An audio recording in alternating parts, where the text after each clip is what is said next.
If you're a buyer out in the market right now, I know you're looking for a deal. We're going to share with you an opportunity up on the North Shore. I'm joined by Julie Costa from Keller Williams up in Beverly. Julie, thanks for stopping by. Hi, thanks for having me. Now, Beverly, not talked about a lot in regards to a hot real estate market, but there's some good things going on up in that area. There are. It's been very, very busy this year and last year. Beverly has the advantage of having 5 commuter rail stops, so it's really popular for people who commute into Boston. There's 2 train lines that go through. So we've seen a lot of people who are priced out of Boston, Somerville, Cambridge, coming up a little bit north where they still can have that kind of city feel, yet also be on the water, have an easy commute to Boston, and have great city amenities, arts, restaurants. So it doesn't feel like they're moving too much into the suburbs, yet they're getting a lot of value for their money compared to what the prices are closer to Boston. 2 lines coming through Beverly. How many towns can say that they have 2 lines going through their town? I don't know, but I know that we do. And I'm a former commuter on the train, and there's a lot of people who really take advantage of that. And it really makes it a lot easier to get into town when you have the Gloucester Rockport line and then the Newburyport line, both coming through to Beverly Depot, and then they split off. And for those people who don't know where Beverly is, your trip into the city on your train ride is what? Probably under an hour? Yes, it's about just 35 minutes, about 35 minutes or so into North Station. That's easy. Very easy. Right. Now, what about price point wise? I know you mentioned they start in the 3s.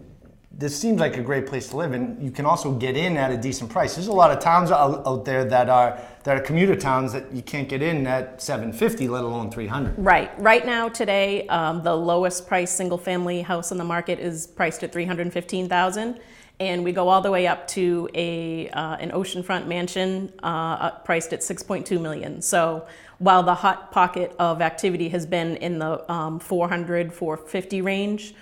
Certainly there's a lot of options for trade-up buyers who want to change from their, needing a little more space from their starter home, all the way up to, like I said, having a really nice oceanfront mansion in other parts of town. Commuter rails, 2 lines. Mm-hmm. Downtown area you can walk to that's lively. Vibrant, lots of restaurants, great things. Easy commute to the city, by the ocean. You're checking a lot of boxes. It's a win-win. Surprised more people aren't talking about Beverly. They should be. There's a lot, except the problem is the inventory, like everybody everywhere else. But it's really a great community, great people. Again, lots of community events, a marina, great schools. It has a lot to offer. Speaking of inventory, I know we're all sick of talking about it. It's still low, and hopefully it changes soon, but yes. Inventory's down. What mistakes are you seeing out there when it comes to buyers trying to jump into the market? I feel like people get ahead of themselves, and a lot of bad things can happen. You know, I've been really surprised this year how many buyers are willing to waive a home inspection and also then say that they'll move forward on a house purchase price regardless if it appraises or not. Every situation is different, and I know that every buyer has, so people have strict timelines. Maybe they've just gotten married, they're having a baby, their job relocation, or their lease is up, and so they're under the gun and there's not much to choose from.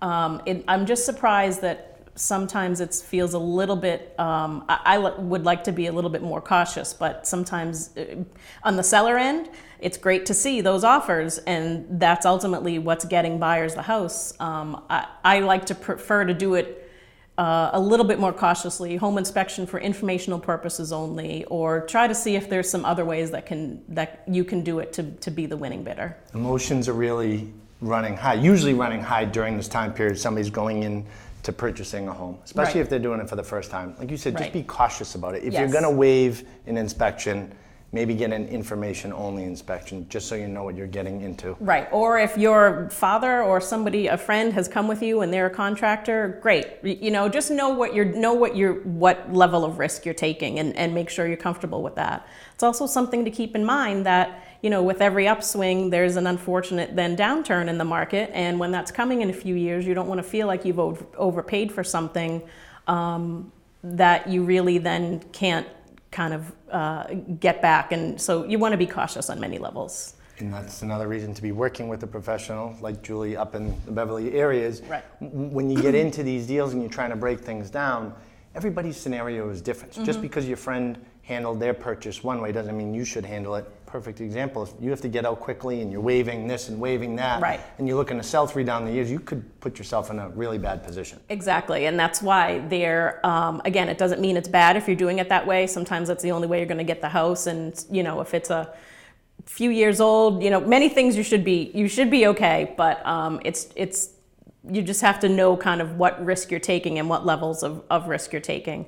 I also think that if a buyer cannot be swayed by a house that's just been redone or flipped or and something that needs some work, that's a better value for them right now, because then they can put equity, build some equity in that by doing some really simple cosmetic changes, painting, ripping up carpets, redoing floors. That doesn't cost much. Maybe the seller couldn't do it in advance because of their situation.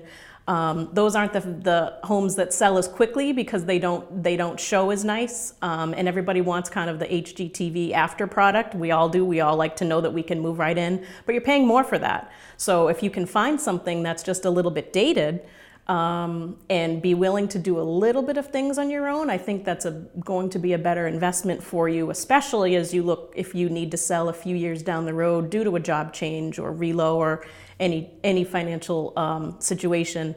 You hopefully won't be feeling the downturn as much. Same as buying a car, right? Everybody wants the shiny new car of with course, 0 the miles new car on smell. it. You buy one a little bit used, right, you can really benefit value-wise. Definitely, yeah. You work with buyers, you also work with sellers. I do.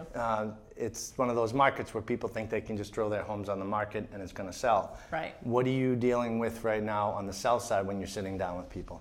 I still want to, we still have to treat it as if it's not a hot seller's market. You still want to put your home, show it in its best light.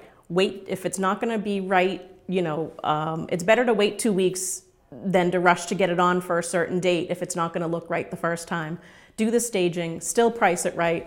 We can be, aggressive with the price, and some people have gotten it, but also be realistic. And even though it is a seller's market, know that you still have to make some effort to get it ready, to get it on the market if possible. And anything you do will result in more money in the end, because it will give the buyer the impression that you've cared for your property and they have confidence to make that higher offer and or to waive inspection, because they see that you've fixed the rotting wood outside, you've updated something. And it doesn't have to be a lot of money, but just some simple deferred maintenance or quick updates that can make a big difference. And those items typically come up in the home inspection anyways. People think that they can skate it, and exactly. say, okay, we're going to be okay. That's not a big deal. Why not just get it out of the way? Right. Fix the little stuff. And exactly. move on from there. The more people you have fighting over your property, the better, because that's when they then are willing to do the things like we talked about: waive inspection, waive appraisal, and pay more money. And for a seller, that's great. It's a great time to be collecting those offers. Fantastic. Thank you, Julie, for stopping by. And if you're up in the Beverly area and would like to connect with Julie directly, check out her website at juliecosta.com. And remember, we have more market updates just like this one right here on boston.com.